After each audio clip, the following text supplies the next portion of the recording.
Chris Philp, the policing minister, is usually pretty crap at interviews, so when I saw him doing the rounds this morning, I thought this was going to be video gold. You see, Chris Philp buckles under the slightest scrutiny. He clearly suffers from nervousness or maybe even anxiety, and when put under a little bit of pressure, always seems to sound like he doesn't even believe his own lies. But today, he got a free ride. Sky News allowed him to get away with telling lies about police crime rates going down over the past 10 years, and Charlie State did try to push him a little bit on police officers who get caught for gross misconduct, but neither of them mentioned any money the government have written off due to fraud, and this, being Crime Week, would be a perfect opportunity to hold them account for public money being handed off to their mates. Sort of realise this, but if you look at the crime data, the only reliable source, according to the ONS, is the National Crime Survey, the Crime Survey of England and Wales, which shows since 2010, overall crime has dropped by, I think it's about 54%. So although there are challenges that we've been talking about, overall crime today is around about half the level it was in 2010, and that I think is obviously a good thing.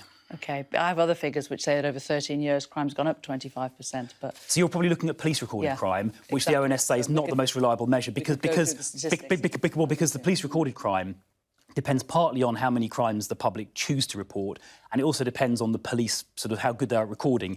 And in the last 5 or 6 years, they've got much better at recording, which is good. So that's why the ONS say the only reliable measure is the crime survey. And according to the crime survey, crime is down about 54% overall on a like-for-like basis since 2010. And some specific crime types, like violence, are down about 46%. OK, we'll leave it there. Chris Philp, Minister for Policing, good to talk to you. Thank you.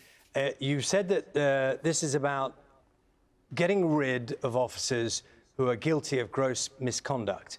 And I believe there's a process to determine what is gross misconduct. But people listening to you this morning will want to get a sense of what that is. So, for example, if a police officer is charged and found guilty of drinking and driving, could they carry on serving as a police officer?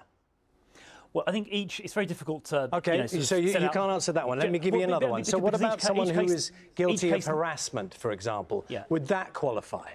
I mean, look, each case needs to be looked at on its merits. There's a panel, as I just described, that's supposed to look at each case individually. But any case of gross misconduct, should result in dismissal. That includes committed serious criminal offences. Chris Philp, I mean, people might be a little perturbed that you, having presented this policy, I've asked you, should a serving police officer who's found guilty of gross misconduct because of harassment, you're saying they could carry on in the force. That seems to be at odds with what you're presenting. No, not really. Look, my own view is that in that case they should be dismissed.